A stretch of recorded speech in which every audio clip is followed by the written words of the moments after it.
my dad and my brother would go for Friday prayer, and there would be announcements for beheadings and amputations after the prayer every Friday.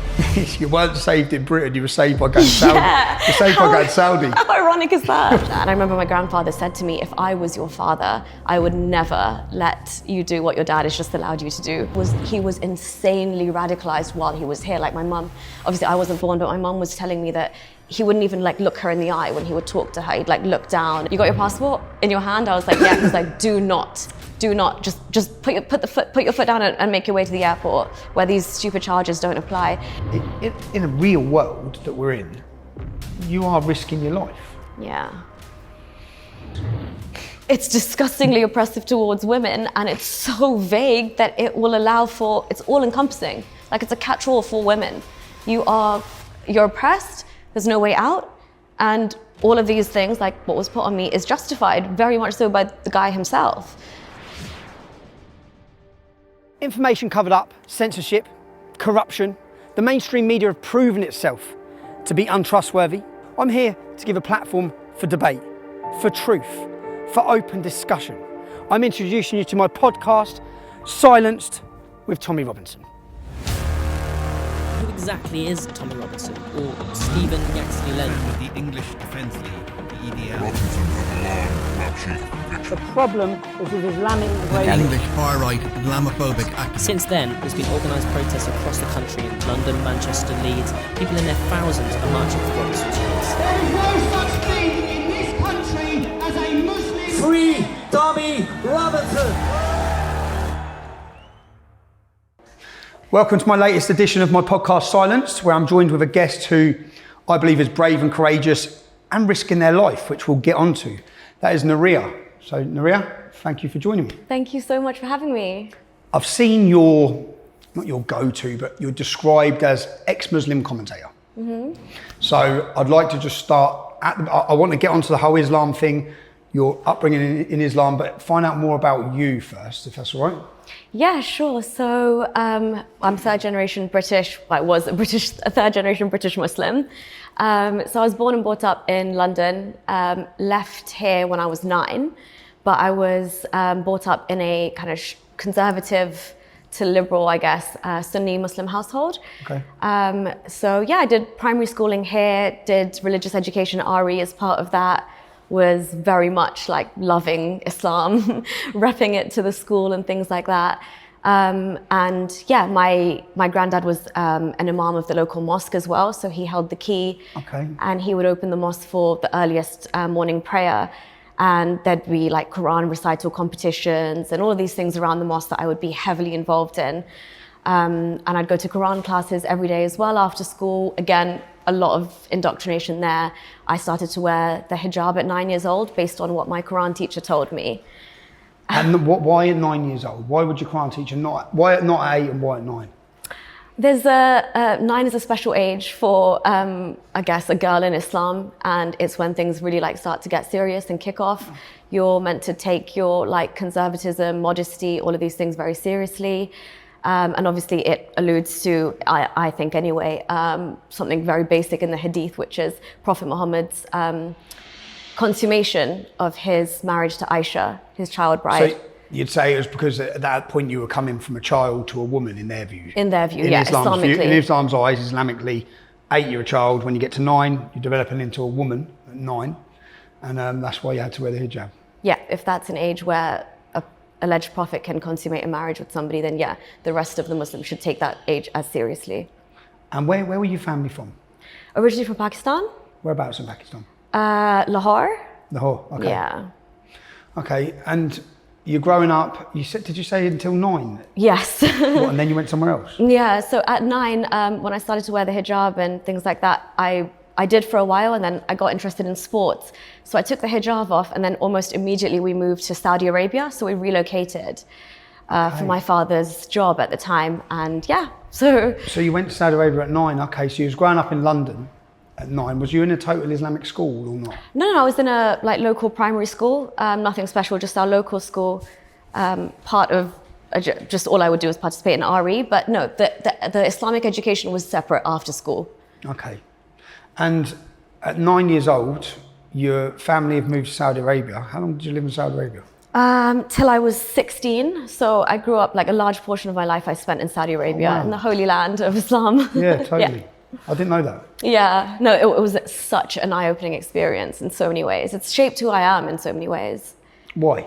What was it like moving from London to Saudi Arabia? Funnily enough, incredible. Incredible for a young child.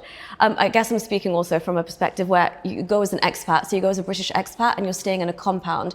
This is like, basically, it's a mini America or a mini international, I guess, community within Saudi Arabia. So the rules of Saudi Arabia don't apply Inside in those that walls. compound. Outside of those walls, you have all of, the Wahhabi Saudi Arabia play out in front of you, the call to prayer, the abayas, all of those things. But also, thankfully, because I went to a British international school, it was co-ed. So, gender mixing was normal. We had discos. But again, it was like being in a school in England.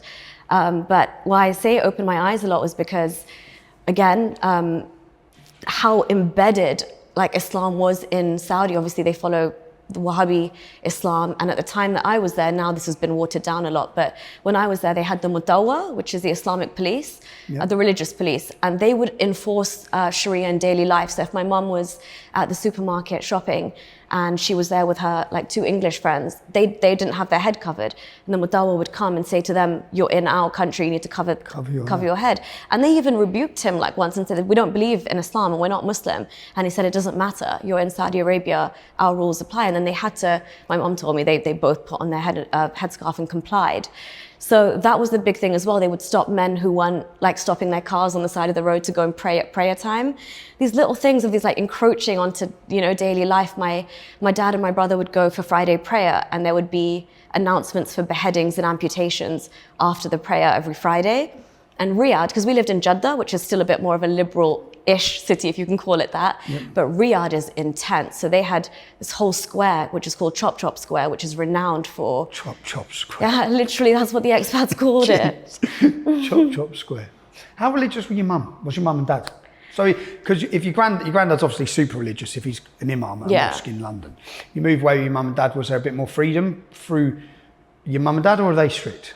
So they were born here, and then they obviously grew up here, so they had really like mixed with, I guess, British culture enough to not, they don't pray 5 times a day. I would say that they are very much like believers, but they weren't as, practicing in that sense. Like even when I wore hijab, this never usually happens, but I was discouraged like to wear it. They told me to take it off. By mum and dad? Yeah, they said, "You're cool. too young, like what are you doing?"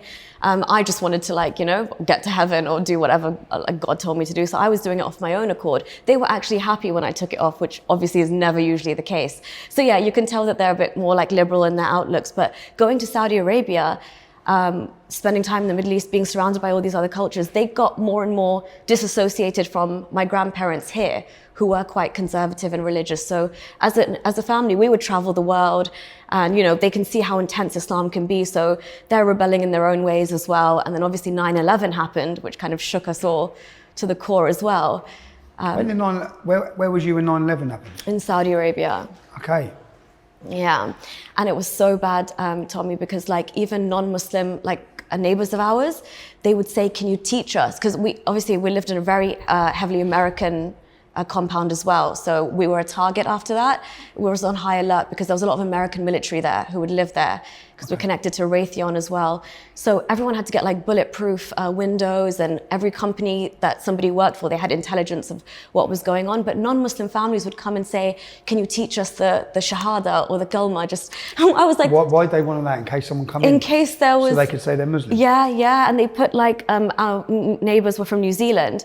They actually put like a Allah and Muhammad like little decoration outside their house, as if like terrorists are going to come and check. But I mean, it's just indiscriminate when it happens. But that's the level of fear. We started having terrorist drills in school. We were getting ready for the worst.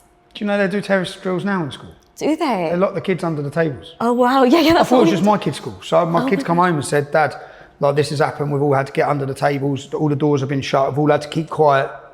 And I went up to school. Said, "Is this because of me?" And I said, "No, that's now that's now across the board in the country. They practice lockdowns." Wow. They just call it a lockdown. They won't say it's because of jihad. They'll just say it's an emergency lockdown. Okay, so you're there. So you're not wearing the hijab from 9. No.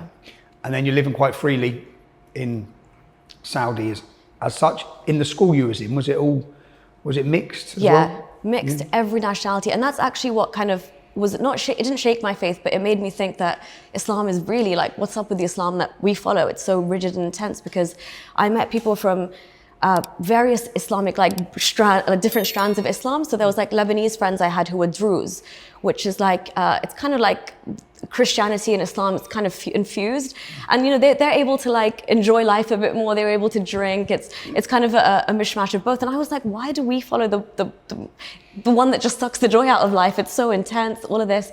So this exposure to other cultures and other religions, and I met Shias for the first time.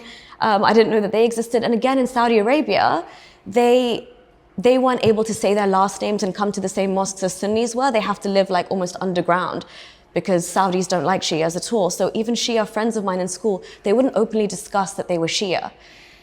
Mad. Yeah. And then, how did you do at school? What did you study at school? So I did the International Baccalaureate. It was a British school, but they do the Swiss curriculum. Yep.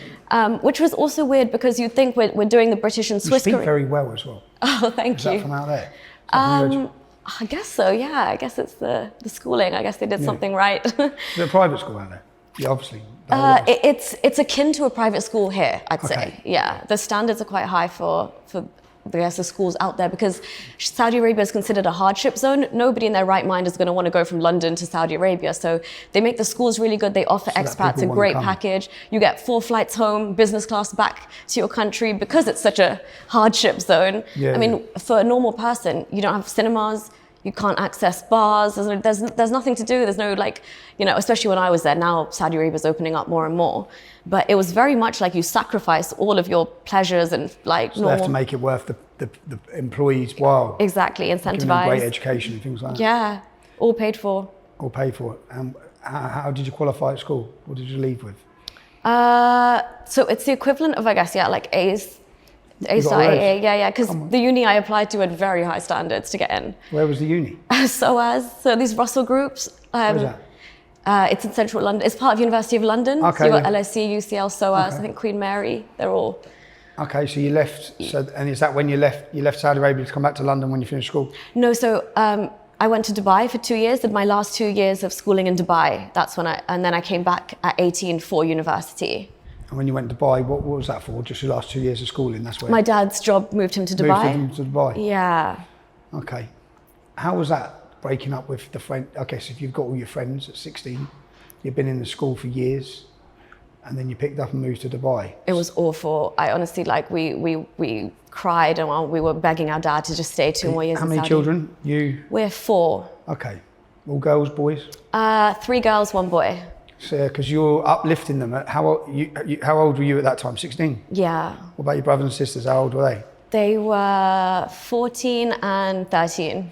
Yeah, that's because I'm only thinking of my kids now. If I tried to move them all out of their life and move them totally, they'd be gutted. Yeah, oh my God, it's heart-wrenching. It's heart-wrenching. And then you're not happy no matter where you go, no matter how good it is, because you're still like, why did you yank me out? Missing your mates. Yeah, absolutely. You've been with for years. So then you put into Dubai. You put into Dubai. You're into Dubai, and what, you start a new school?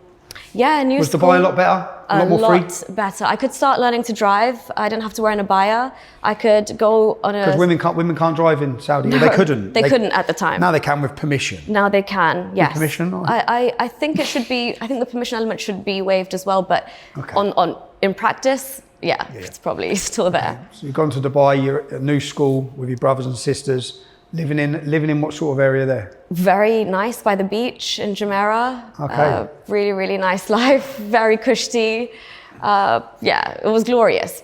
And again, it was the perfect blend of, for me, in my eyes, East meets West. And I was getting ready to come back to London for uni anyway, so I was like, this is the perfect transition, because Saudi warps your reality a bit. Yeah. Whereas Dubai was a bit more like, you can intermingle with boys, you can go out, people were, Everyone goes there to party. Yeah, exactly. Booze is a lot more readily available. You can sneak into clubs, fake IDs. All of these things are now coming to the forefront. You're a normal-ish teenager. Yeah. So it was a lot better.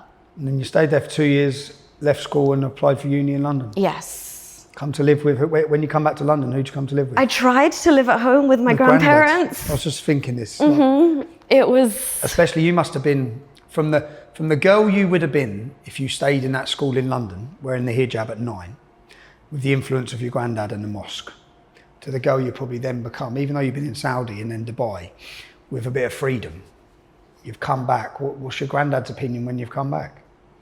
Yeah, absolutely. Like because I couldn't even stay late at uni to go out. I would actually say like, there's somebody coming to give a talk or something, just to be able to have part of the student experience, you know, where like after lectures or hang out in the student union. And they would think that because I'm saying that there's lectures and things because I want to actually be part of this student, like universities are a diverse experience.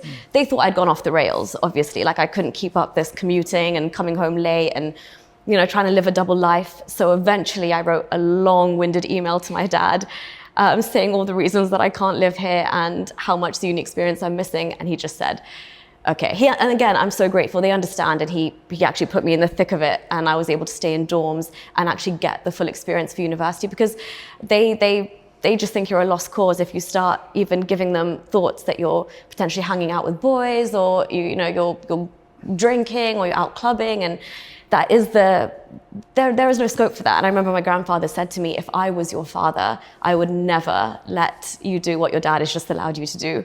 But I had to live my life, so I went. Just at this time, when you're even Saudi to Dubai, coming home, you still identifying as a Muslim? Yeah, very much. Still going mosque? No. So I was Do women go mosque? Sorry? Do women go mosque? They do, but not as much as men. They go more in like in Ramadan, and you know, some of them go for like I guess in the Pakistani society here anyway, we've got something called a dars, which is not, so instead of going to the mosque like this is what my grandma used to do, all of them in the community, all of the like Muslim women and elders, they would have somebody's house dedicated to all meet up, and then they kind of like talk about hadiths and the Prophet's life and pray and all of that kind of jazz. That's their version of... fucking awful. But Tommy, just on your point, what you said it's so poignant, because if I hadn't left London and I was wearing hijab at 9 and I kept going to that same mosque, which is still there and it's getting even more funding, and I had been under the influence of my grandfather, I would have literally been Shamima Begum. Shamima Begum? I was on course to, I mean, that was like the natural trajectory. Wow. I mean, not 100%, but the possibility is there. The mindset, you'd have been an extreme Muslim follower of Islam, dedicated to the cause. Can you tell me, any of the children that you were friends with at 9, when you come back, did you meet up with any of them? Did you see any of them? I mean, I've seen them on the street walk past, but they're all hijabi now, and more so. And I mean, there was a hi bye, but I have nothing to say, like nothing in common, and absolutely nothing in common. That's why I moved away. It sounds like your dad relocating you for education with work in Saudi may have saved you. Absolutely, I think it saved my entire family. You weren't saved in Britain; you were saved by going Saudi. You're saved by going Saudi. How ironic is that? You're saved by going to God's house. saved from Islam by going to Saudi Arabia. Yeah. Mental, but in London you'd have been absolutely in trouble. Yeah, the state of things. Okay, so you've come back at university. What did you study at university? Law and economics. Okay. Islamic law as well as a module. Did just you? for shits and gigs, yeah. Did you? No, because I actually cared for it, and my plan was to go back to the Middle East once I'd graduated. That's how much I didn't like London or living here. Life was so hard compared to in Dubai, when you've got, like, I'm sorry, it's an easier life. The sun shines. There's, you know, everything's open 24/7. It's not like here. Yeah. And they still have that lifestyle where you can, you know, you have drivers, you've got maids, you've got all of that. It's not frowned upon there. So people, this is why so many people go, right? Go in, yeah, work hard, play hard. And there's no crime. There's no what, sorry? There's no crime. There is petty crime. Compared to London?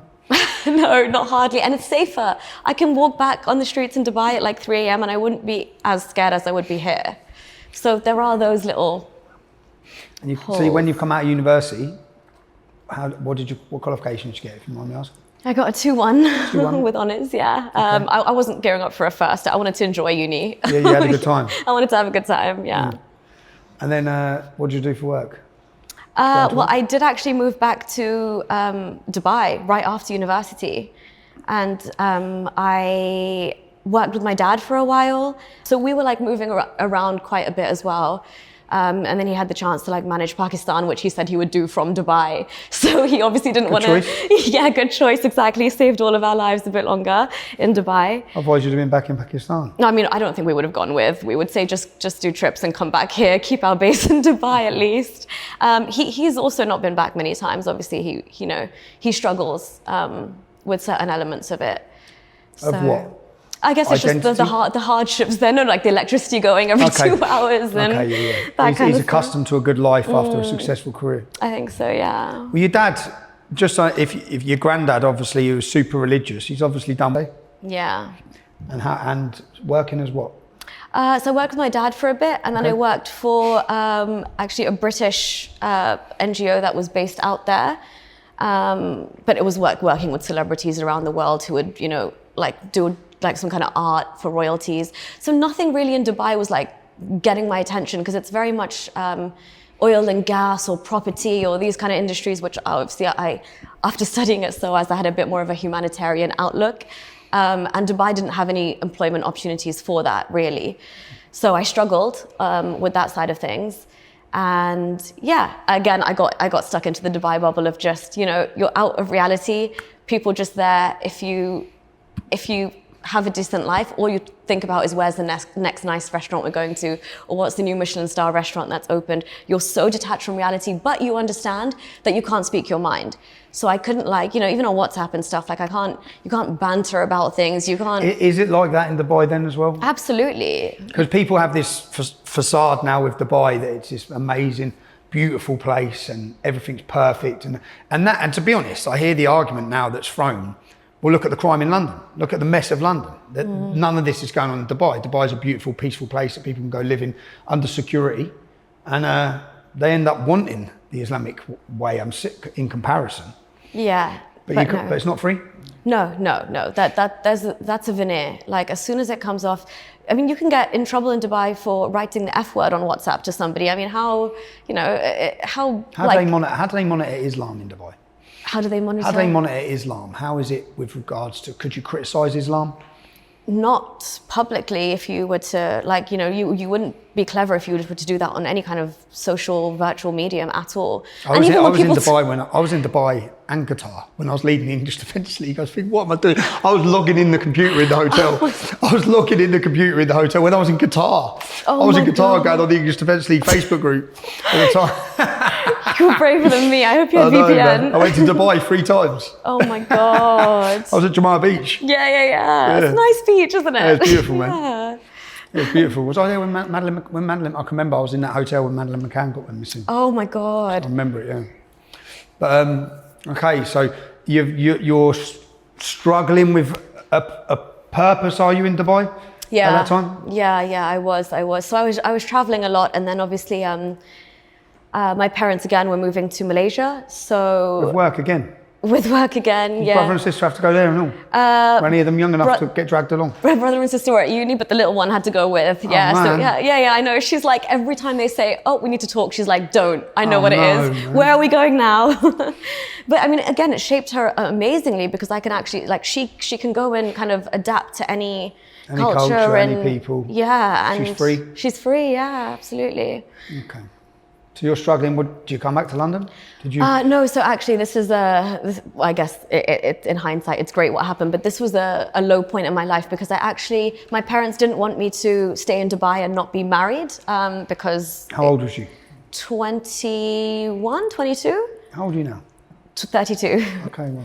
Yeah, so they didn't want me to stay there unmarried, because it's not right, and a girl can't be out and dating and all this. It's not part of our culture or religion.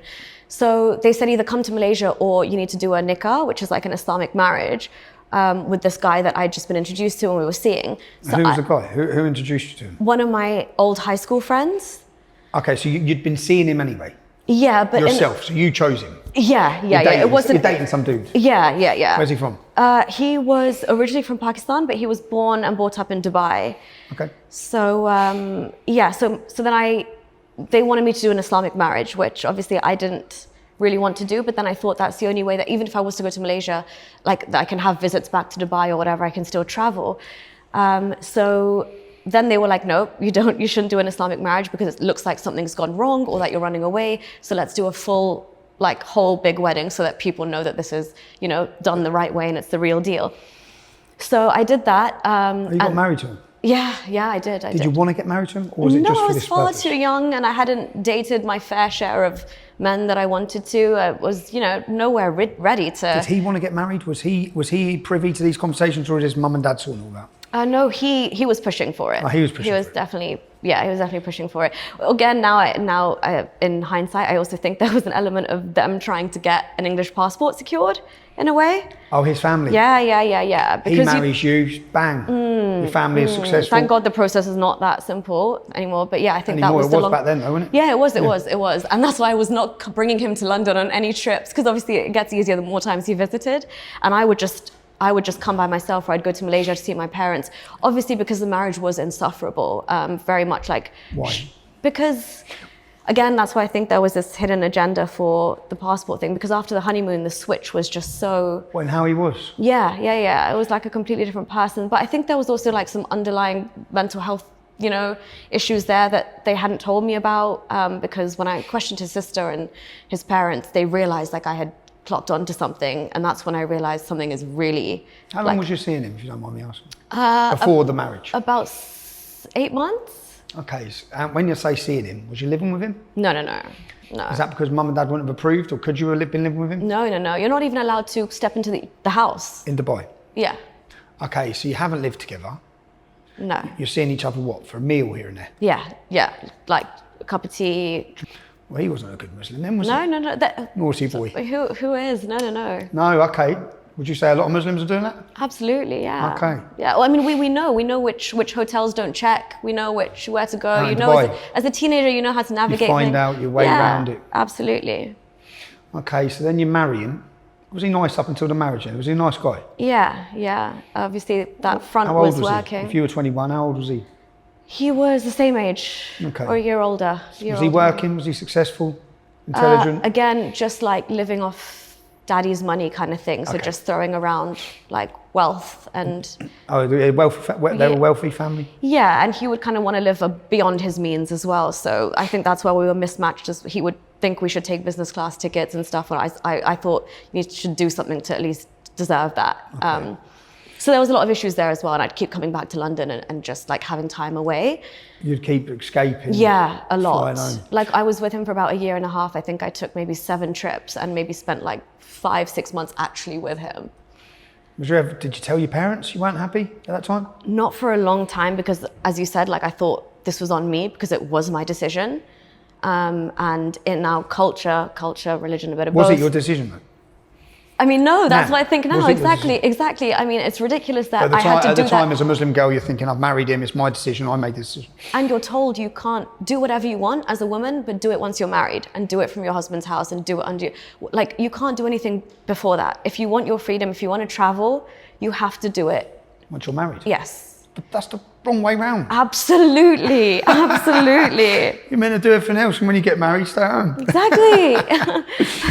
And your husband travels.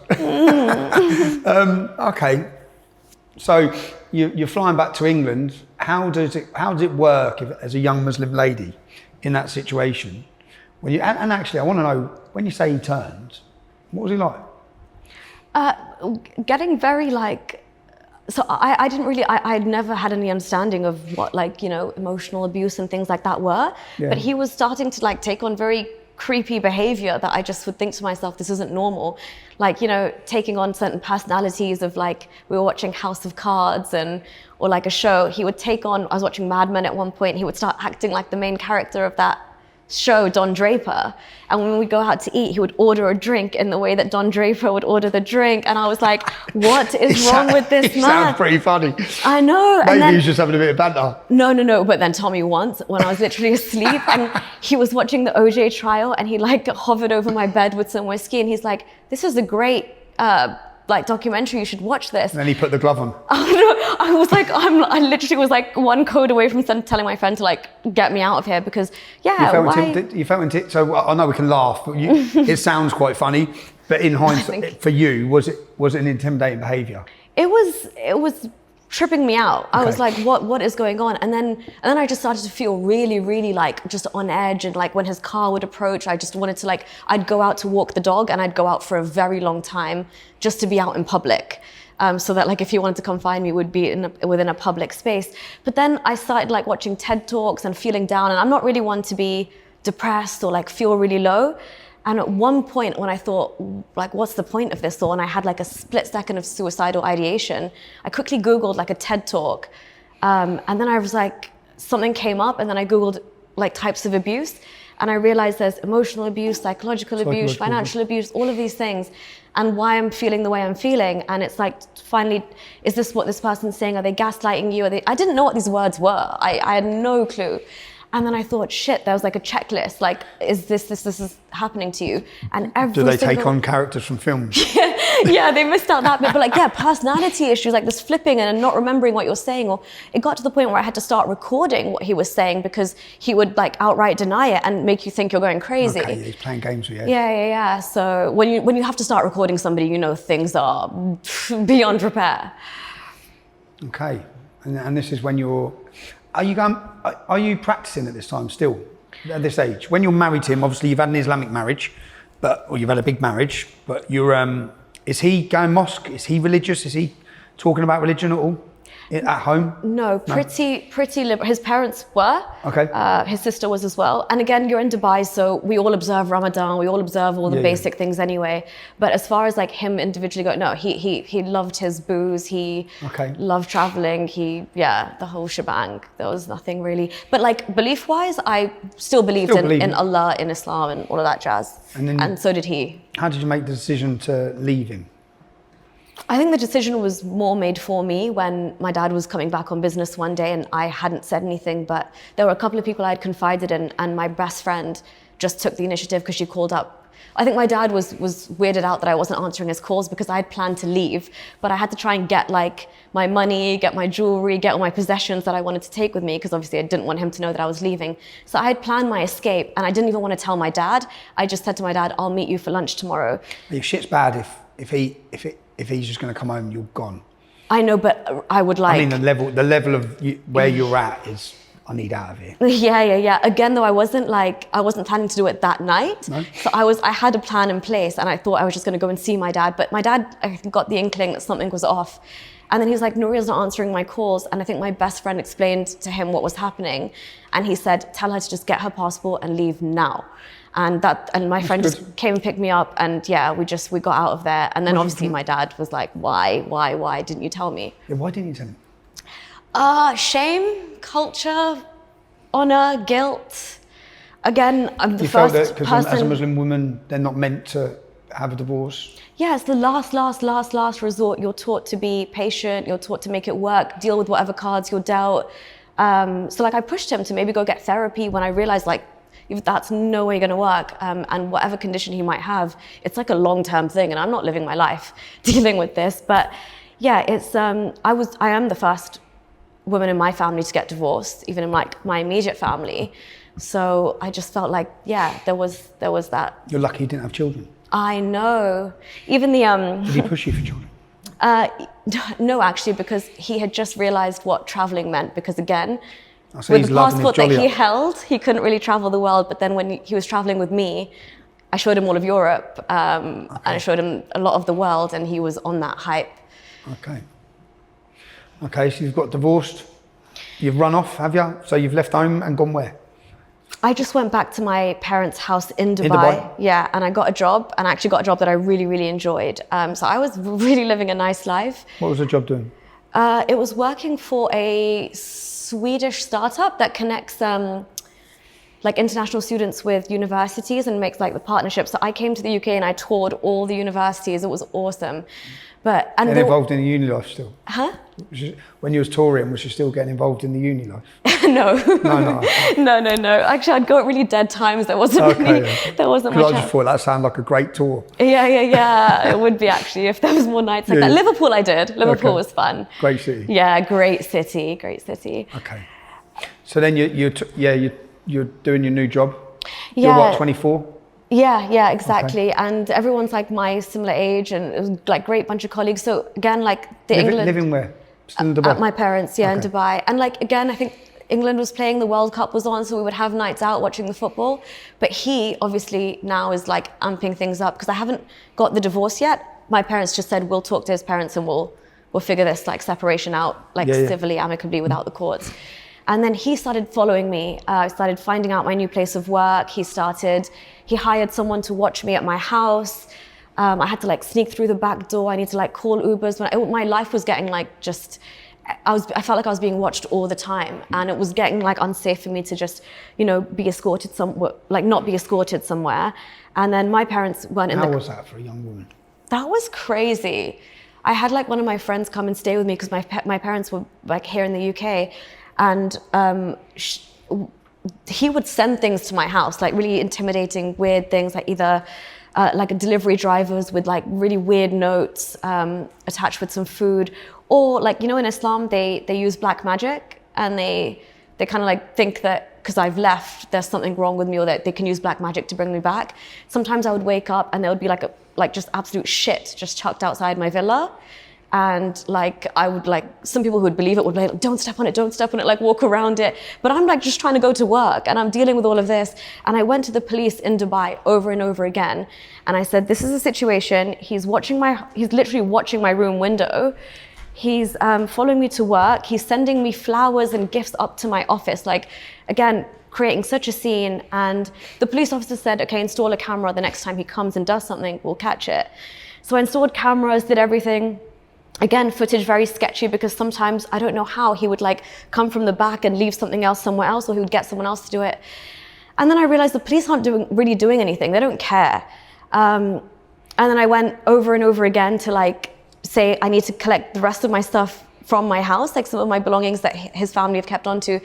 And again, they flipped that, and then he said that I was guilty of theft. So they put a theft charge on me for me wanting to go and collect my belongings.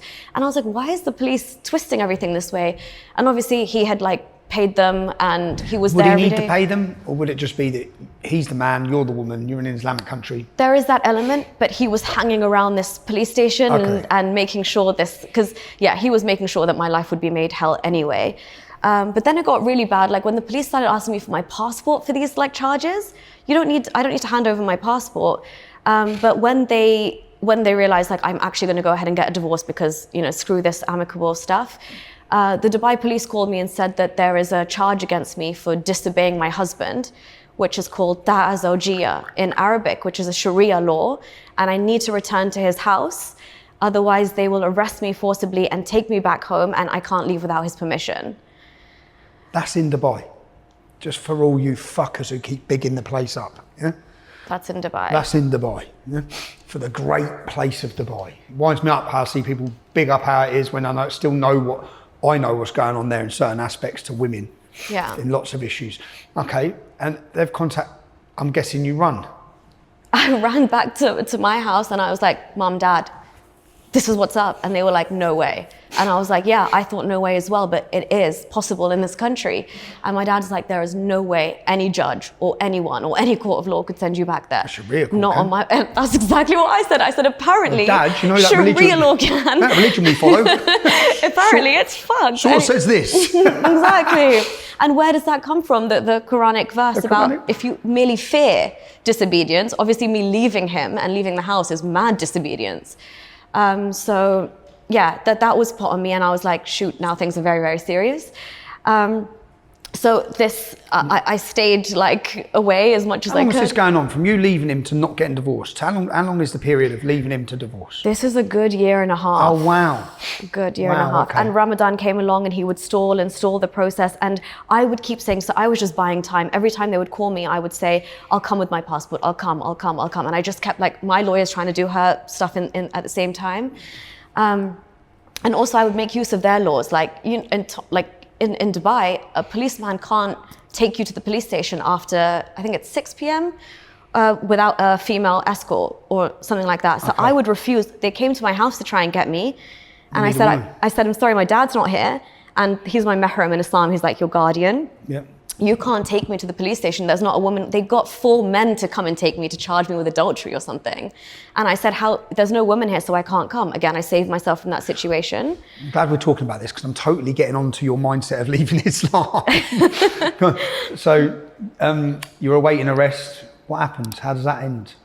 So I was about to give in. I was ready to cave. I parked outside the police station. When you say give in, go to the police station and get forcefully taken to this lunatic. Yeah, I say, well, at least here's my passport. What do you want? Yeah, okay. Yeah. So I was just about to go. My lawyer was in there, and I'm deflated at this point. I've had months and months of harassment. All these men being This must sick. have ruined your couple of years of your life. Yeah, absolutely. A great job, I was on like high alert. I probably aged 10 years in that time, but again, just sitting in this police station with all these like UAE policemen. Also, I was respectful. I wore an abaya. I hid any tattoos that I had. I was, they were just misogynistic, horrible, flirting, not writing down what I'm saying, but just very, very weird way of thinking that, like, why do you want a divorce though? Okay, who will you marry after?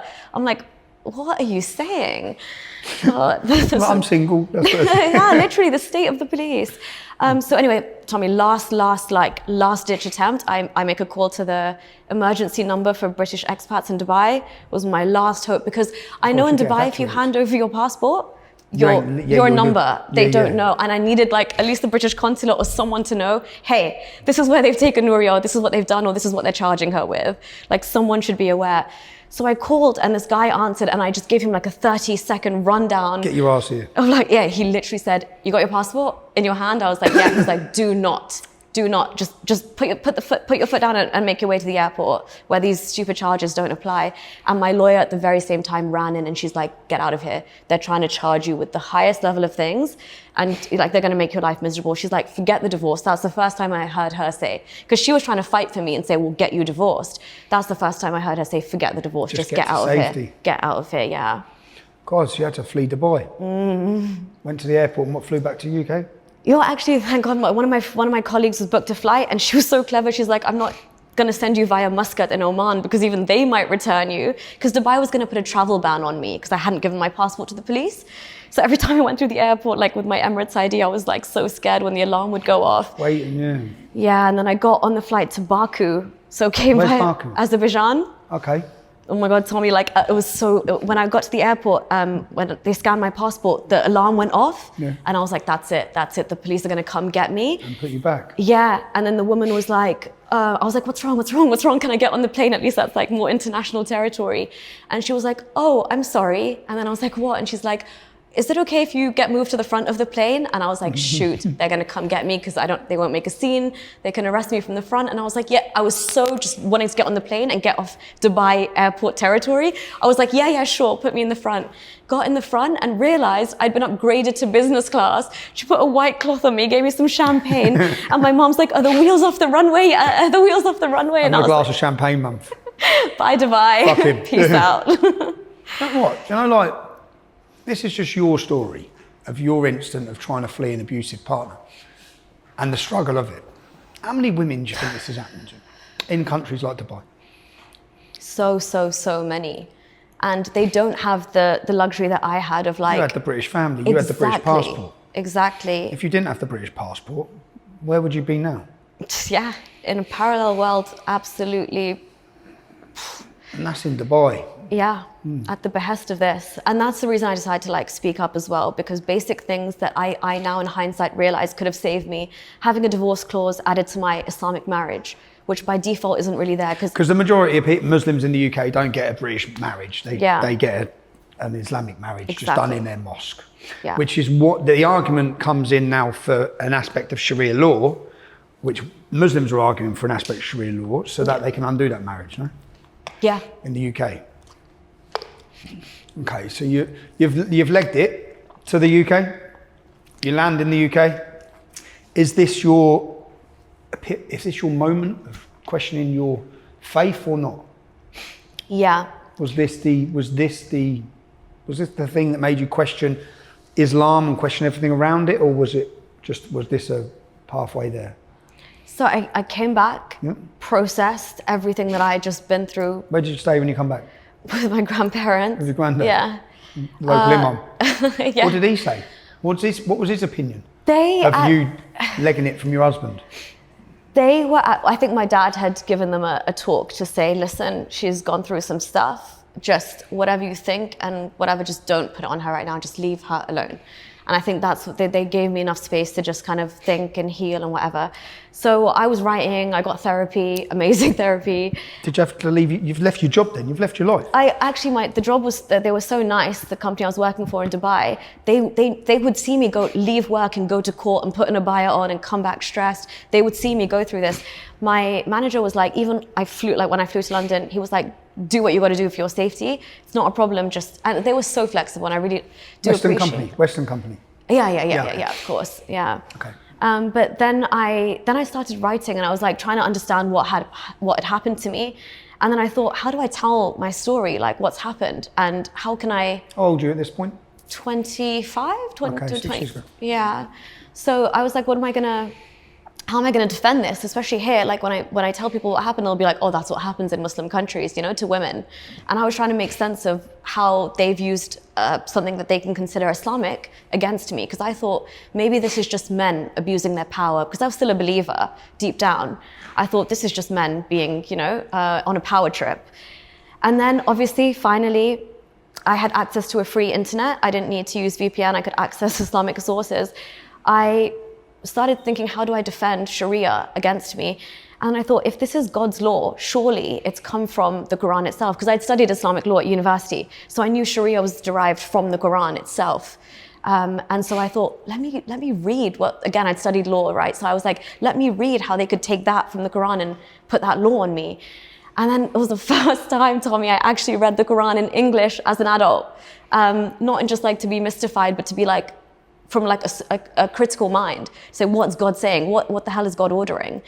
And as soon as I read it, I was like, oh, I get it. Even I could do that to me using that verse. Of course, it makes sense. What did you realise then? How the law was there to be manipulated, or how the Islamic law was just oppressive on women? Which was, as you're understanding this? It's disgustingly oppressive towards women, and it's so vague that it will allow for, it's all encompassing. Like it's a catch-all for women.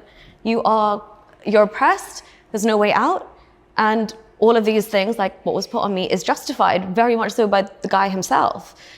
Because the Quran is Sharia's divine law, right? So it comes from that, and then I looked into discussions about what was specifically on me, da'a zawjiyya, like disobedience of the wife, where it comes from. And in Egypt and Tunisia, they've had these discussions, like when there's like an Islamic ruling. Scholarly discussions. Yeah, like ijma and a consensus on what disobedience means and entails.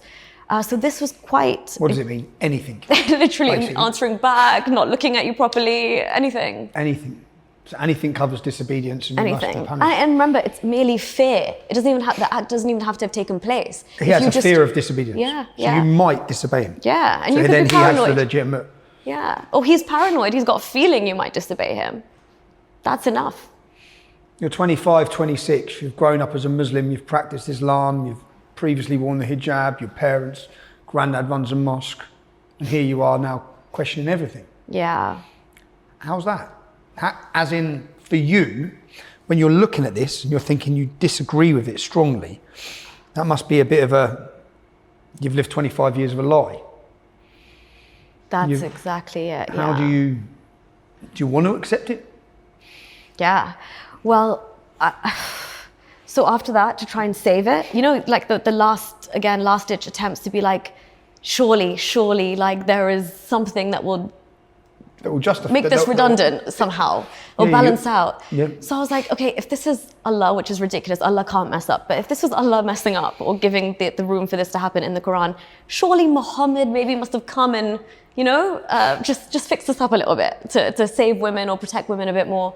And then I went to the Hadith, and I like you were saying, I was flabbergasted.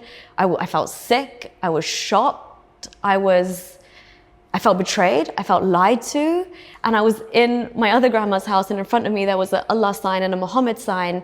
And I just remember like looking up and thinking, this will never, ever, ever be the same. And then automatically you feel like you're in the Truman Show, because everyone around you is, is immersed in this and you've realized what this could be. So I remember for the first time searching, is Islam the truth on the internet? And then I woke up to this world of like ex-Muslims in North America, Council of Ex-Muslims Britain, there's people speaking out. But the only time I'd ever heard of somebody leave Islam was at university, outside my Islamic law module, when this guy said to me, I was Muslim, but I left. And I thought he was crazy. I literally was like, what's wrong with you? Who leaves? And I'd never come across that again. I couldn't even convey that you, like, fathom the fact that you could leave. I didn't think that was an option. It's not an option. It's not an option, technically, yeah. That's true. It's absolutely not, yeah. How much of us, because look, I'm just thinking of you here personally. You've fled Dubai, you've left your job, you've left your husband, and here you are now leaving your religion. As a young woman, how alone did you feel?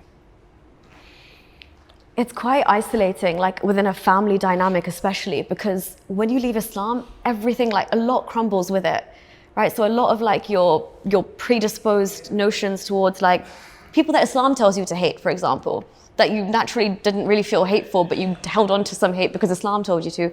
So all of these things are dropping away, which means your worldview is changing, your moral compass is changing, but everybody around you is still very much, in this bubble, and you feel like a walking zombie amongst them. But thankfully, that's where like Twitter at the time came in very, very handy, because I realized there were people out there saying their piece, and YouTube videos saved my life, because I was like, I'm not alone, and I'm not crazy. Because in that moment you think, am I the only one that realized Islam is an absolute sham? It's a con. And he's been conning people for 1400 years, but people spend their lives dedicated, they live and die within this con. And that's wild to me. And am I the only person that's like stepped outside of the matrix? You do feel that for a while. And I think that's why it's so important to like know that there's ex-Muslims out there. This is a thing, we exist. It's not crazy to have these thoughts, and there's a community.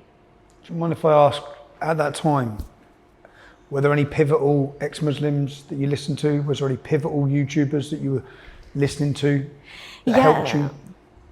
So for me, because I was so adamant and living in the Middle East, I knew that like, if I leave Islam, I'm not gonna, this is so bad again, because this is what Islam says, Arabic, and you should speak Arabic and all of that.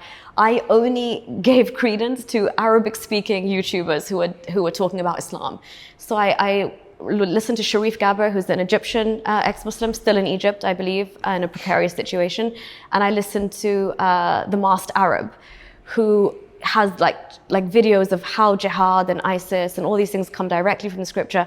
That was enough for me. I don't know why, I just needed that reassurance that an Arabic speaker is also saying what I'm saying. He gets it, yeah. If he gets it, then I'm not crazy. He's not misinterpreting the Quran. Exactly. But then obviously, and then Apostate Prophet, Haris Sultan, all of these people who were like, crucial in being like, I guess some of the most prominent voices out there first to be like, it's okay. And tackling like the strong ones, like tackling the Muhammad hijabs, Ali Dawa, Pakistani Muslims who are insanely fanatical.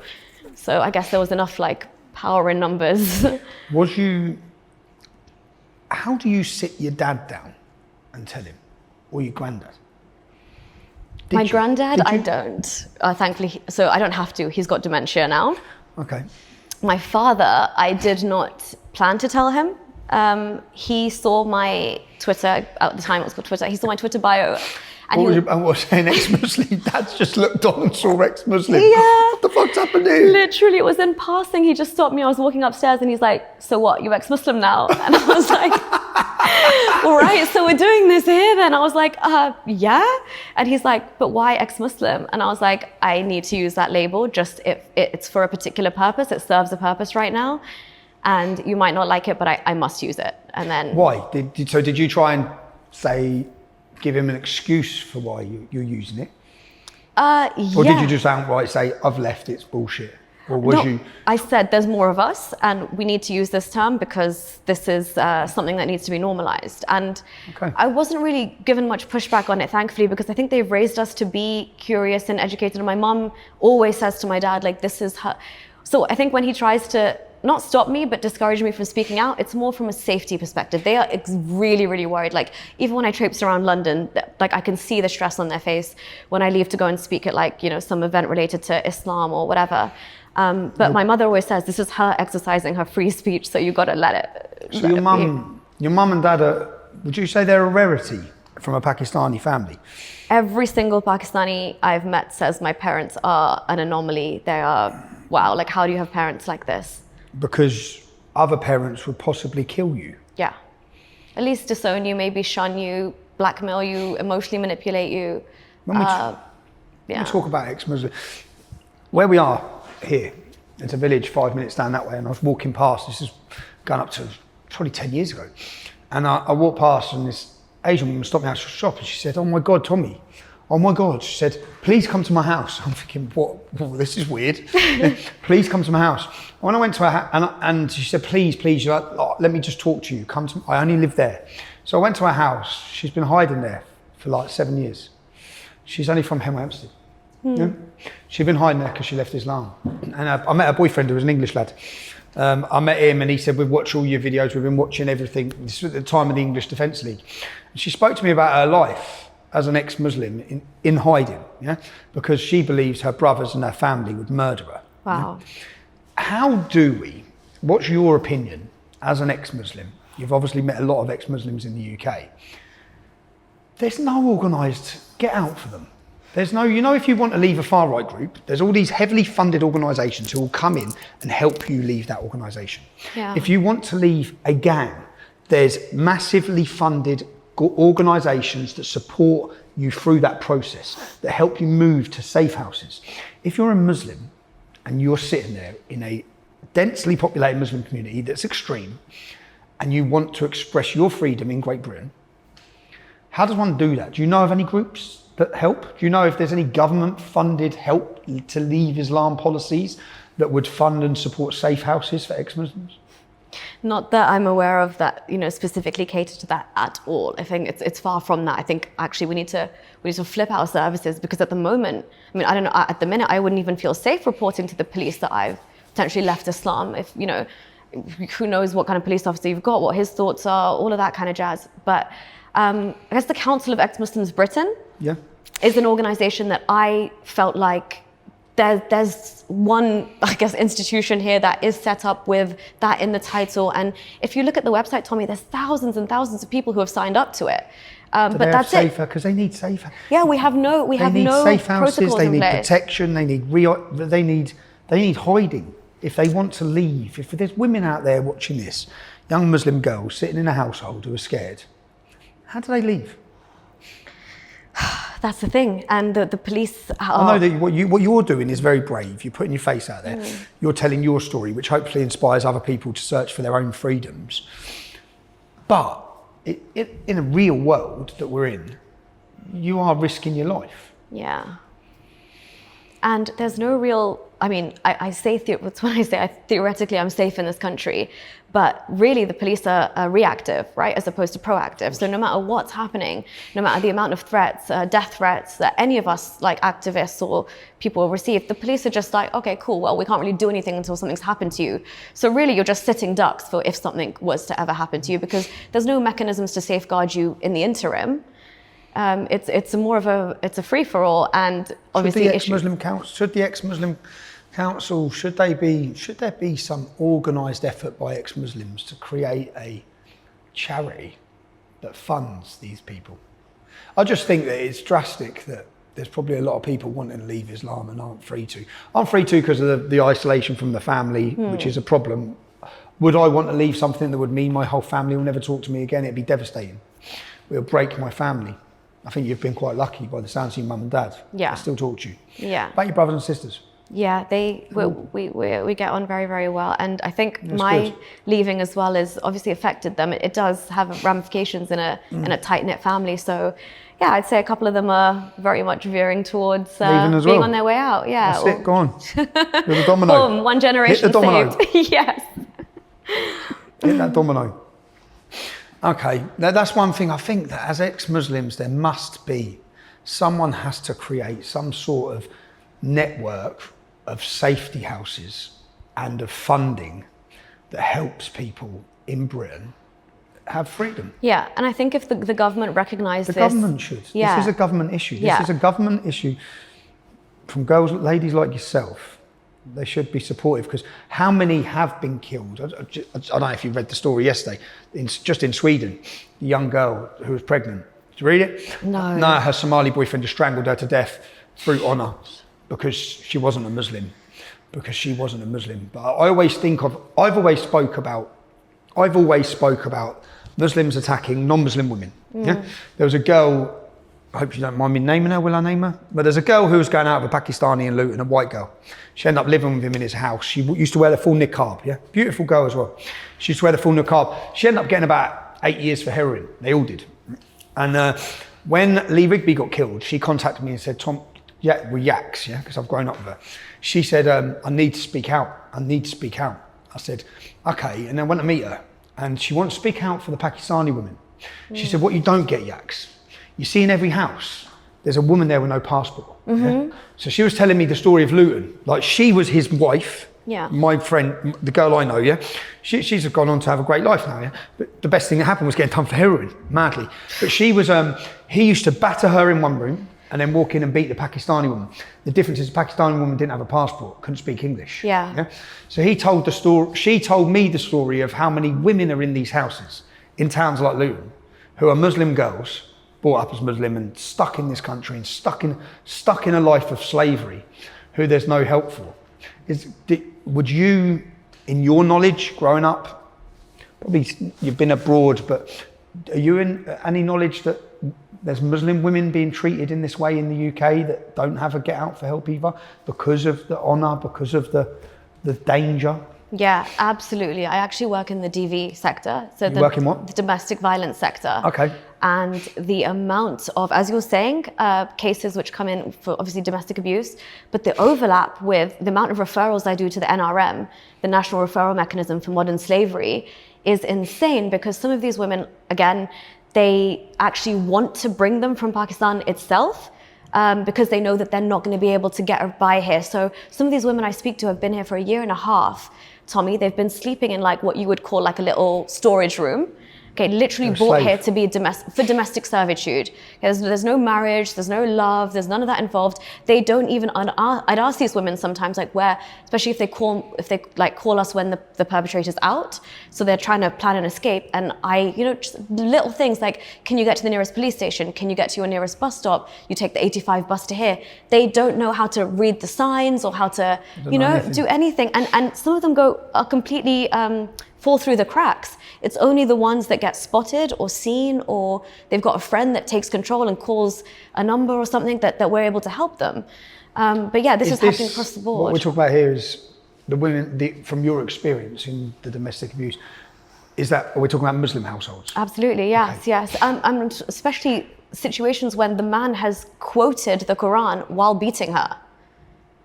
And you would think that that's enough for the woman to, once she's left him, question the religion. But a lot of the ones I work with tend to go more religious and think that that's just a him problem. Why do you think that is? Sorry? Why do you think that is? I think it's what, like, the need for Islam, and that need for hope, especially after what they've been through. Nobody reads it with the mind to be put off. So if a man is quoting that, he's literally verbatim quoting the Quran to you while he's beating you. In my mind, how would you stay after that? But the way that they twist and turn it or make excuses for it, it's because the power of faith is insane. You say the power of faith there, and is it a real thing that I take from this is you were 25, 26, you're very educated, you're a smart lady. Your granddad was an imam. But at the age of 26, you had no idea what Islam was. Yeah. How many Muslims are there? Because I sit down, like my mates, two Afghani boys I went to school with. I remember sitting down next to him, and I was in Luton Court, and he sat down and he goes, Yaks, I don't think it's as bad as what you say. I said, you don't think, but what do you know? Like, seriously, what do you know? Yeah, He said, I don't know anything, prof. I don't know anything. I said, but you're willing to defend it. Mm-hmm. Like, I find it mad, yeah? So, in your experience, you've got to 26, as I said, you're a very intelligent girl. Your granddad's an imam, you've lived in Saudi, but you had no knowledge true knowledge of the agenda, shall I say, of Islam, how many other Muslims are there out there, do you think, in this country especially, who are blindly defending something they have little knowledge about? How many? Because most people think, well, they know everything about their religion because they're Muslim. You got 26, didn't know really much. Yeah. And you're from a very strong conservative background. So how many Muslims out there, in your opinion, do you think are just defending this without the knowledge of what it is? So many, Tommy. I would say everyone that probably calls themselves a moderate or liberal, they probably don't, unless you're calling yourself liberal because you consciously decided to, want that term because you don't want to be extreme.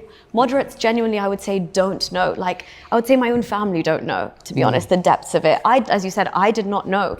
You went down the rabbit hole. Yeah, exactly. And I think that's the case for most people. So you do blindly defend it because even Islam TV and stuff that gets broadcast here on Sky, I've been dealing with it during Ramadan, and I can see how they cherry pick hadiths to show Muslims that, like, just nice little things here and there. You never talk about, what Muhammad's done when he's gone into battle or the other, ills of his personal life, and that's really morally questionable. They never show any of that.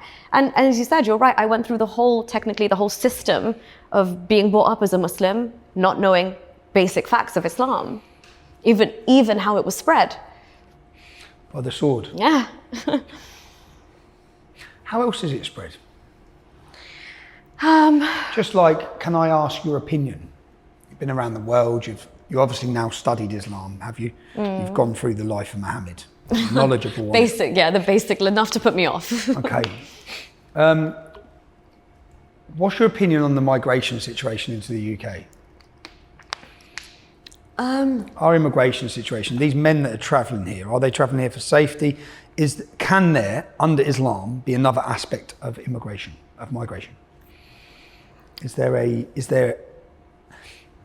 I've seen some people saying that Muslims are travelling to other countries to spread Islam. Is that a concept in Islam? Yeah, so without fear-mongering, obviously, jihad takes on so many forms. Jihad is like whether you're trying to work your way up in a system within the country that you're in, whether you're doing immigration jihad, whether you're increasing the birth rates of your population, that's also a form of jihad. And I'm honestly not trying to fearmonger, but this is how the Islamic ideology works, that there's jihad on various fronts. I'm sure you're aware, Tommy, people do jihad, using drugs as well. Chemical jihad. Chemical jihad, economic jihad. I spoke about this 2004, man. A Luton gang called the Gambinos who were pumping heroin to non-Muslims. Exactly. It's aimed at non-Muslims, and it's about the destruction of the non-Muslims. Yeah. That's chemical jihad. Exactly. So yeah, I'm aware of it. I just want these people who are listening to you, who, with your knowledge of and your life experience, because can immigration be jihad? So the reason I say it could is because in the context of Islam, it's Islam versus the non-Islamic world, always, until you have a caliphate or, Can you explain that to people? So House of War, House of God, you're talking about? Yes. Just explain, what is the House of War, what's the House of God, what are the words for it? So Dar al-Islam is the House of Islam, Dar al-Harb is the House of War. Those two are in perpetual, war, loggerheads with each other, because Islam is an ideology which aims for the complete, unification of a Muslim ummah under a caliphate. And the West, the UK, America, Israel, any non-Islamic country is obviously against that happening. So there's levels of how you would try and make that a possibility and make that a reality. And obviously Islam and jihad is one of the most fundamental aspects of spreading Islam. And then you break it down onto a societal level. Is this personal jihad? Is it something you're doing in your personal life? Is it economic jihad? Is it jihad via migration? Is it jihad by birth rates? All of these factors come into play, and you see that with the Dawah gangs here, and even some of the Islamic commentators. They're not, even if they're speaking, if you read between the lines, they're not accepting the law of the land here. They happily say, shame on the British police, shame on this, shame on that. They're not hiding the fact that Islam should dominate, their way of life should dominate and be. No, they're very open. Yeah, exactly. How aren't our politicians listening to them? Exactly. When we have House of War, House of God, just so people understand, that's not us that have chose those terms. That's Islamic. That's Islamic, yeah. So Islamic's teachings is you have the house of war, which is the non-Islamic house, and the house of God, which is the Islamic house. Yeah. And I get this, I go onto this point from the question of the grooming gangs. Yeah, I'd like to get your opinion on it. Because the verses in the Quran that state when at war, they can take non-Muslim women. So I've had Muslim commentators I've debated with and they said, no, that's only when at war. Yeah. Well, if you've got the house of war and house of God, Yeah. and we're in the house of war, you are at war. And all a Muslim, and maybe they don't, but all a Muslim has to do to justify his actions in Rochdale, Rotherham, or one of those cities, all he has to do to justify it amongst the community and family is, we're at war, this is a non-Muslim country, we do what we want. What's your view on the grooming scandal? And when did you become knowledgeable? When did you know about it? Honestly, because when it was all happening, I was out of the country, and it's only like recently, since leaving Islam and then realizing the police failures, because obviously I work in the domestic violence sector now, so violence against women and girls is, you know, it really matters to me now in this country, and that was one I looked into, because the rampant police failings, like the things that these girls were told by the police when they were actually reporting it, like I read verbatim what the police's response were in terms of like, oh, that girl was a lost cause anyway, she's a druggie, or this girl had a low bar for men, or this girl liked hanging around Asian men anyway, like she bought it on herself. Willing prostitute. Willing prostitute, like words like that were used. I would say it's definitely one of the biggest police failings in our time to protect these women. And if you listen to the stories of the victim survivors of that, they actually say this is beyond just like, you know, even like rape gangs and stuff. This is grooming, but they operate like terrorist style networks to like carry this out. And I've always felt as a Muslim, even when I was a Muslim woman, I have always felt that the outlook for Muslim men towards non-Muslim women, it's shameful. It's already, and I think the Quran allows for this as well, because non-Muslim women, technically according to Islam, are fair game for you in these situations, because the Quranic verse about veiling actually says that tell your, believing Muslims, tell your women to cover so that they are not molested or harassed. And who's not covered? The non-Muslim women, so they can be harassed and molested. And this is exactly what I say, even when, like I was talking about swathes of immigration come in, legal immigration, the first people they prey on are these white women, so to speak, because they think, you know, their culture allows for it. I'm sorry to say, but in their minds, they think, oh, these are easier targets. And it's justified by their religion. I've searched for one case to try and find a Muslim woman wearing a hijab who's been grabbed in the street and raped or assaulted, and I can't find any in the UK. Whereas, so every time we read about a woman being, there was one this week again, a woman gets dragged off the street, she's raped, by a Muslim. I just say, well, how come the only women that they're ever grabbing and assaulting and raping is non-Muslim women? How come no Muslim women, and then Muslims would argue, well, because our women aren't out at night, our women aren't walking the streets. We'll just say it's more that with the outlook you've seen of their view of non-Muslim women, have you personally seen that growing up from Muslim men, a negative view of non-Muslim women? Yeah, I see it even within, you know, like close-knit circles of, like, let's say the previous generation, knowing they could have girlfriends or whatever, but they would always have to marry a Muslim woman. So everything else before that is just kind of, it's not taken with the same severity and respect that, like, you know, a human should be given.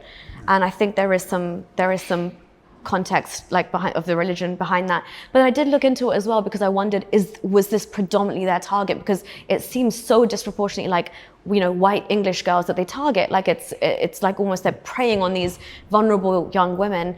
And then obviously I read there was a few examples of Asian women also being groomed and caught up in this. Or Sikh women. And Sikh women, exactly. Again, non-Muslim, you're right, 100%.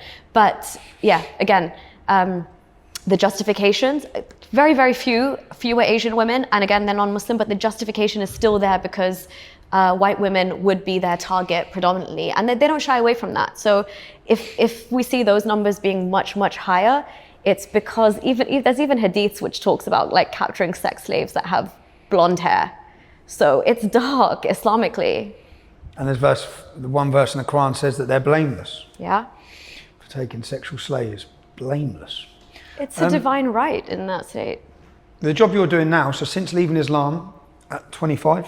Is that when you left? No, at 25 I started looking into it. I left by about 26, 27. Okay. How's life changed? It's amazing mentally, like the emancipation. I would not change that for the world. I'm so glad. Like, I know people leave Islam in their 40s and 50s. I wish I'd left it sooner, but I'm like, okay, 26 is not too bad. I've still got a lot of life ahead of me where I'm not, bound by this rigid ideology and all of the bigotry and the hate and everything that comes with it. But yeah, it impacts your life. It impacts it speaking out. It impacts your relationships. As I was saying to you before, like even being in the UK, I've had to change my way of life a lot. I keep my name off certain things. Like you're careful of the areas you go and spend time in. You're careful of the people you hang out with. You have to take a lot of precautions, which in this day and age, it's sad that you still have to. And it's sad that there's parts of London or the UK that are completely written off because, I was driving from the Lake District back to London one day and I passed through Bradford and my radio, I was listening to like Kiss FM or something, and the radio actually changed to Hajj FM by itself. And I was like, and all around me, I just saw Muslims and I was really not dressed appropriately either. And I was like, shoot, one wrong turn here and I'm stuck. I could not wait to get out of there. But yeah, it's mad. How mad is it that as a woman, you're a British woman, and you have to take precautions, or you're fearful of precautions in Great Britain because you changed your mind? That's what it comes down to. You're a free thinker and you decided, I don't believe in this. I don't believe in this. Have you had any death threats? Yeah, when I started speaking out, I did. And initially, like when you're kind of a newbie in this world, the threat seems really, really because you feel like you're taking on the likes of, ISIS, jihadis, Taliban, extremists here. You sort of are. You are indeed. You've picked a fight with them. Like I was watching a stand-up of Ricky Gervais and he's like, yeah, I can make fun of leprechauns. I'd never make fun of terrorists though. I wouldn't go there. And I'm like, yeah, even like this is like picking a fight with the craziest of the crazies. So initially I got a few and that was going to put me off. And I thought, should I even do this? Is it worth it? And I remember reaching out to Mariam Namazi, who is the founder of Council of Ex-Muslims Britain. And I just messaged her about my safety. And I said, look, I'm also in London. Do you think this is worth it? Do you think it's safe enough?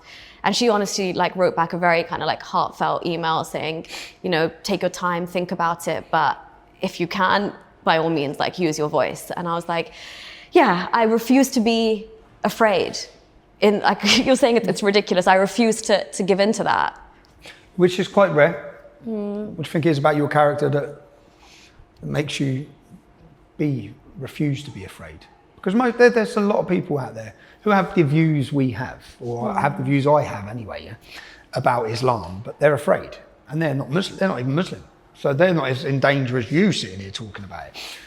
Why do you think you're not afraid, and what message would you have to people who are afraid?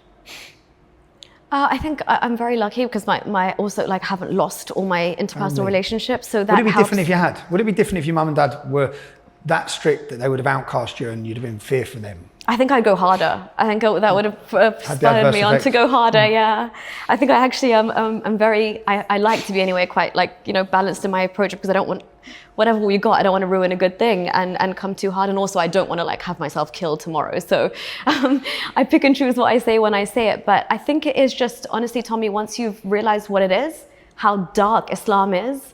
That it can't be called a religion. It can't be just classified as some spiritual bunch of customs that you're doing between you and your God. It's literally like a political ideology. It's absolutely to the detriment of women. It ruins children's lives. It ruins everyone's lives that it comes into contact with, unless you succumb and bend to its will. And if you realize something is that big of a con and that dangerous, that generations of my family and people around me have spent their lives and died saying the Shahada as their final words before they died, that makes me sick. They've not lived life to the fullest. So I just think it's high time someone needs to speak and just generational change needs to happen. And if one person in a Muslim family breaks the fold, like I told you, even my siblings, the knock-on effect, hopefully we can save a generation. If this is women leaving Islam, they are in charge of the next generation. If they're having children, they'll raise them free of this Islamic mindset. And I think that's reason enough for me to speak and take this risk. I think if it wasn't punishable by death, there wouldn't be in Islam. If it wasn't punishable by death to leave, it would never have still be here. It would be so minute, we'd probably not have to worry about it. It wouldn't be a problem. Yeah, we'd be like, all right, you do your thing there. But so many people that they've used the fear so well. Yeah. What would you say the current situation of the UK? You're awake now to Islam. You understand what Islam is. What do? We've got 4 million minimum followers who are adhered to Islam. Believe Muhammad was perfect. What do? Well, I think it's high time we do something, right? I think first thing is we acknowledge this problem. We stop beating around the bush about whether this, that this is an oppressed minority group that needs to be protected or protected outside of the Equality Act or given to words like Islamophobia. We need to understand that at some level, what's been happening over the last 20 years, the level it's infiltrated society, the chickens are now coming home to roost. So politicians have to grow more of a backbone. And we've got to tackle, the way that domestic violence is treated as a national emergency. Terrorism is treated as a national emergency, but radicalization should be treated. I mean, I was happy to hear my mom's a teacher, and she was saying in school now, even in primary schools, they're telling teachers to look out for the early signs of radicalization. Yeah, they're probably looking for bloody someone mentioning Tommy Robinson. Yeah, true. True, given the current... That's the problem. I'm in their programmes. Yeah, they tried to do it at my daughter's school. Oh my God. Yeah, they rang up and said, look, we need to talk to you because in class this week, there's going to be a class and you're sort of a subject of it. Oh my days. I said, what are you talking about? And I know what you're going to say. Yeah. I mean, it's not true. Oh my gosh. Okay, so do you draw a difference between, I'd love to know, Islamism? Okay, this is a bit of a grey area for some people, Yep. but for me, it's pretty simple. I don't draw a distinction. I think if you're a good Muslim, your Islam should be Islamism. You're an Islamist. You're an Islamist. Muhammad was an Islamist. Yeah, absolutely. I have this is my problem for me. I have a big problem with this because I think that what we've done is create a word that allows the cowards who aren't willing to talk about Islam then come down strong against Islamism. It's like, everything you're talking about is the core structure of Islam. Exactly. But you don't want to criticise Islam. You want to, it's okay now to be against Islamism. Yeah, political Islam. I don't get it. Why do we have to say political Islam? It's Islam. Islam is political. Yeah, absolutely. Okay. Because so many people are going down that, or have gone down that line of pushing. Because most Muslims are better than Islam. That's why they're chilling in their houses and they're not blowing up stuff. The Muslims who are actually practicing their religion, you'll end up like Muhammad, or you should anyway. That's what you should strive for as a Muslim man. Another underlying issue that I see coming, a big issue actually for us moving forward in this country, is as people get increasingly frustrated with the problems from Islam, they're blaming everyone. Migrants, anyone from an immigration background, like yourself. Yeah? There will be a lot of comments. There are now. Ever increasing, it's quite frustrating actually, but ever increasing against all migrants. What message would you have to those people about yourself? You're a great British citizen. You've left Islam. You're speaking out. You're taking a risk. But to those people who say you're not British. To them, I would say, I think if your values align with, I guess, what this country stands for, that's being British in itself. Like, what is being British? We can argue that till the cows come home. But I think if you are not actively working to disrupt and break down this system from within, and you're willing to, be this beautiful, cohesive, well, we should be cohesive, but a cosmopolitan, multicultural society that we are. Obviously, the UK Britain's been responsible for a lot of world history. It's tied into so many countries, historically speaking. It's political in a political sense, in a historical sense, the Commonwealth. So we are a melting pot here in the UK.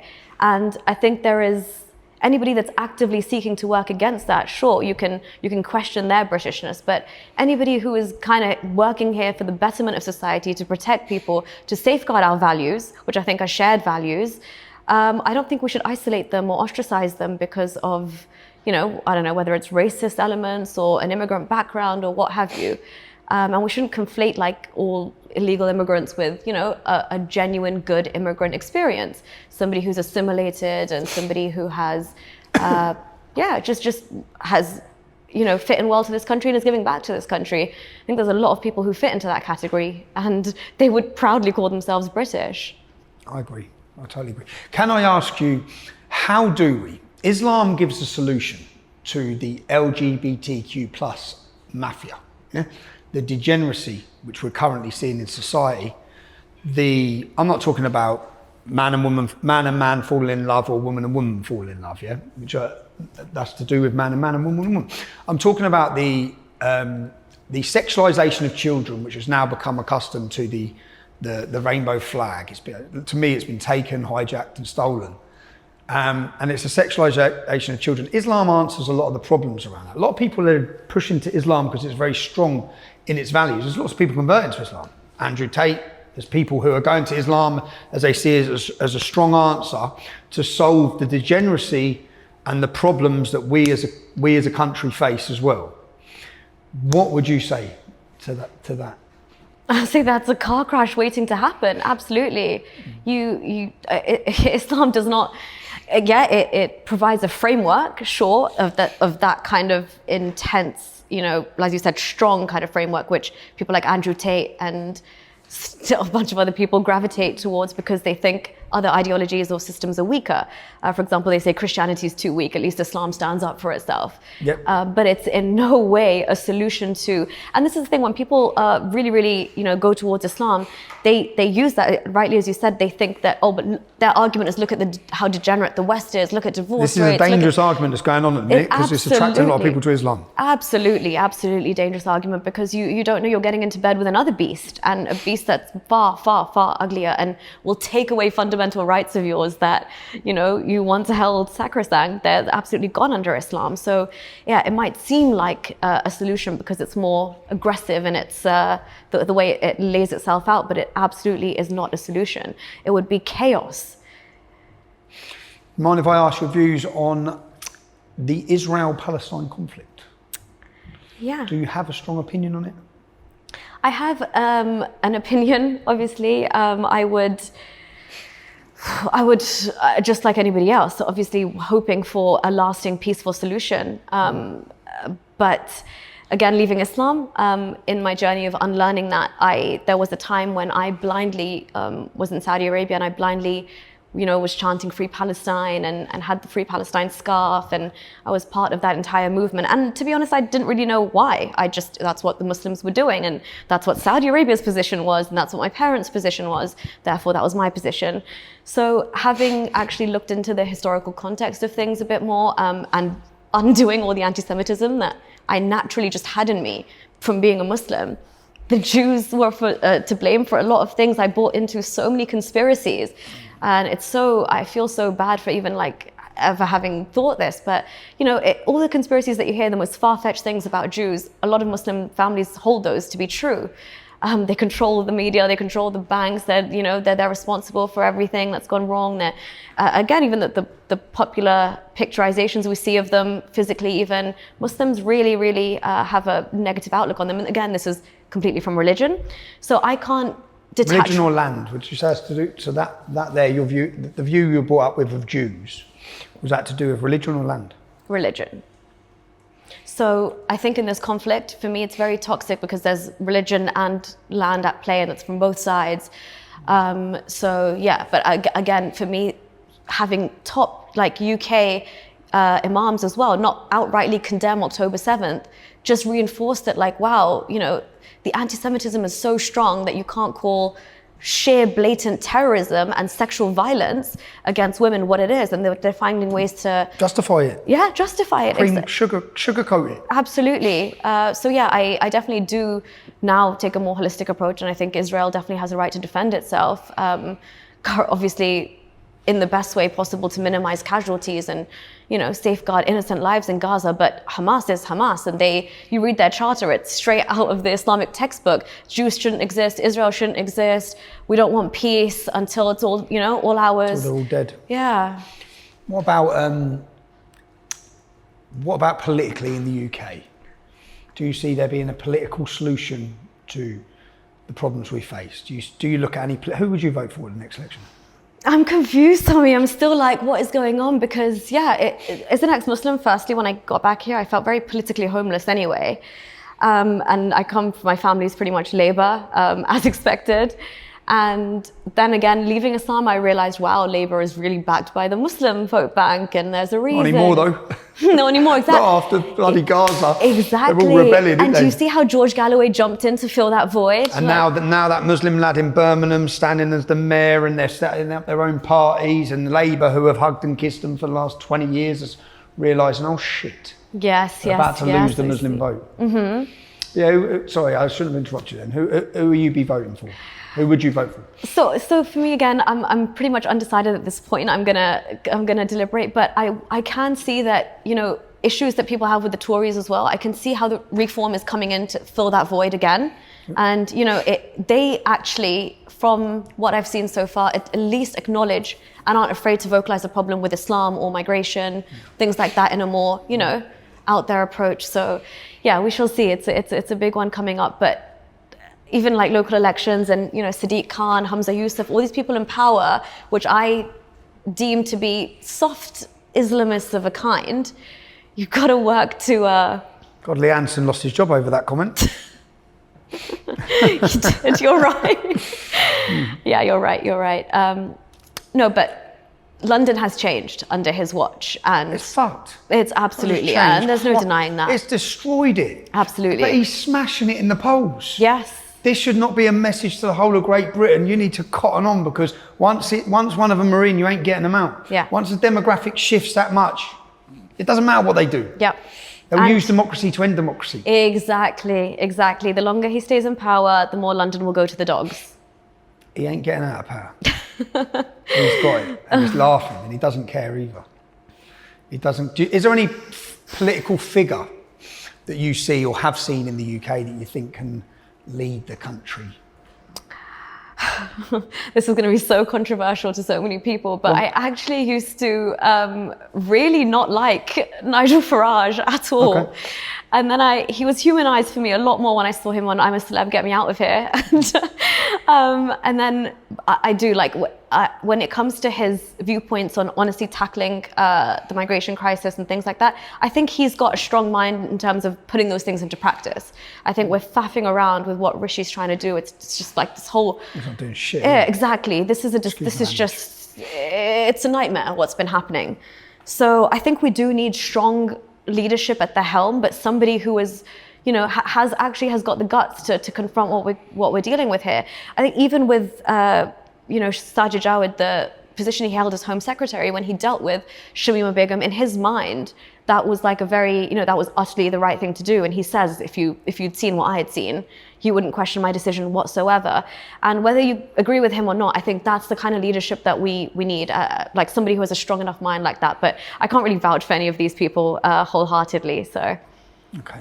As now an ex-Muslim with 4 million followers of Islam in the UK, when people talk about reforming Islam or de-radicalization, what's your views on that? I think de-radicalization is a lot more realistic a proposition than reform. I'm not really keen on the reform Islam camp, just because I think practically there's a lot of obstacles to that happening. So you've got like the reformers of Islam and the reformists, and sure, they can present their own interpretations and stuff, but Islam tells you, like in the words of Christopher Hitchens, he says Islam makes like grandiose claims for itself, which it does. So the Quran is the perfect word of God. It's not even got that wiggle room or leeway like the Bible does to be inspired. It is verbatim the word of God. So how do you reform the word of God without destroying God himself or itself as a concept? So Islam doesn't really have that wiggle room, because the whole thing will crumble if you try and change something that's been fixated from that long ago and is entrenched in that 7th century, Bedouin culture, but it tells you that it's an eternal, timeless, infallible, immutable ideology. So there's no scope for reform there. There's scope for Muslims reforming in terms of their behaviors and their attitudes and their mindset, which would also make them acknowledge that means we've got to, at least say that doesn't fit in this day and age, or, that's not applicable anymore. But I think de-radicalization is a process that we need to undertake in this country as like a national crisis. So I think we should rename it, because when we talk about de-radicalization, what we're really talking about is helping people leave Islam, understand Islam. Because when we, if you don't want them to practice the core teachings of Islam and you're trying to de-radicalize them, what you're de-radicalizing them from is the core teachings of Islam. Yeah. What about, I'll end this. I've had a fascinating chat on to a liberal secularist, someone who opposes me, who doesn't like hearing me talk openly and give words about Islam or the problems of it. What could you say to them? Because they're not convinced. The problem I have is I try and talk about these issues, and because of my history, because I've run an organisation, because I walk a certain way and talk a certain way, people don't want to accept what I'm saying. What would you say to them about the dangers from not understanding and not actually addressing the Islamic issue? Well, I want to start by apologising to you, Tommy, as well, because I believed the headlines about you for the longest time, and and that was like when I was younger. But having left Islam, when I saw you talk about Islam and see it for what it is in terms of a threat to this country, I feel like sometimes actually like your Islamic knowledge is pretty good as well. You can tell you've spoken to, the Salafis, the Wahhabis, the Shias, the Sunnis. You have more of an understanding than many Muslims do, I would say. But yeah, when it comes to your criticism of Islam, not Muslims, Islam, I don't know how they still can't separate them. I know. Can't do it. Exactly. So no, it's absolutely on point, and I'm grateful to you actually, because I'm grateful we could even sit down and have this conversation, because you are one of the few people that acknowledge what the potential it has to do to this country. And I think we're already past that threshold. Like, we need to start pushing back now, because we've reached that critical point. So no, voices, and again, it's sad if this is like a class thing or whatever it is, or trying to malign you for various reasons, but it doesn't mean that what you're saying on Islam is it's not applicable. It is absolutely applicable. I've heard your critiques. I've heard you listen to the apologist arguments as well and challenge them back. And I would say, as somebody who's grown up in the faith, been surrounded by it, lived in Saudi, left it, there's nothing about Islam that you're saying that is blown out of proportion. It is that much of a fundamental threat to our society, and it is that much of a dark, twisted ideology that you need to counter it constantly. Strong finish, girl.